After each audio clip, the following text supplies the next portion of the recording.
السلام علیکم بچوں، آج ہم پڑھیں گے اسم معرفہ کی اقسام۔ اسم معرفہ وہ اسم جو کسی مخصوص شخص، جگہ یا چیز کو ظاہر کرے اسم معرفہ کہلاتا ہے۔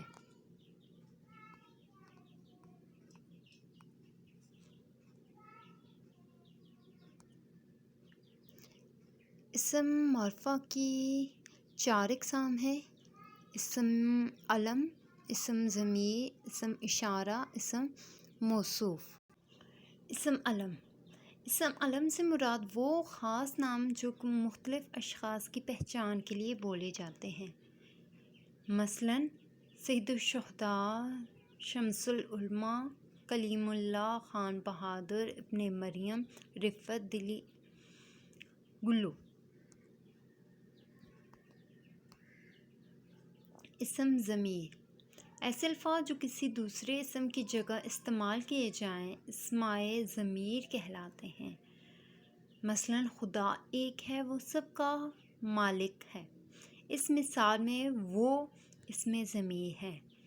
انور ایک محنتی لڑکا ہے، وہ صبح سویرے اٹھتا ہے، اس نے کبھی غیر حاضری نہیں کی، اسے تمام اساتذہ پیار کرتے ہیں۔ اس مثال میں وہ، اس نے، اسے اسمائے ضمیر ہے۔ اسم اشارہ وہ اسم ہے جسے کسی چیز، شخص یا جگہ کی طرف اشارہ کرنے کے لیے استعمال کیا جائے۔ اسم اشارہ کی مثالیں: یہ لڑکا، وہ عورت، یہ میرا قلم ہے، وہ کسی کی کتاب ہے، وہ کرسی ہے، اس بچے کا باپ کیا کرتا ہے۔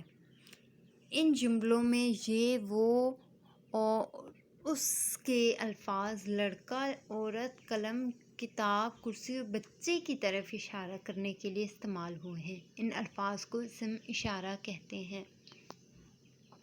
اسم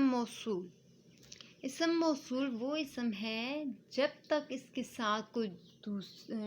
ساتھ کوئی جملہ نہ ملایا جائے تب تک اس کے پورے معنی سمجھ میں نہیں آئیں گے۔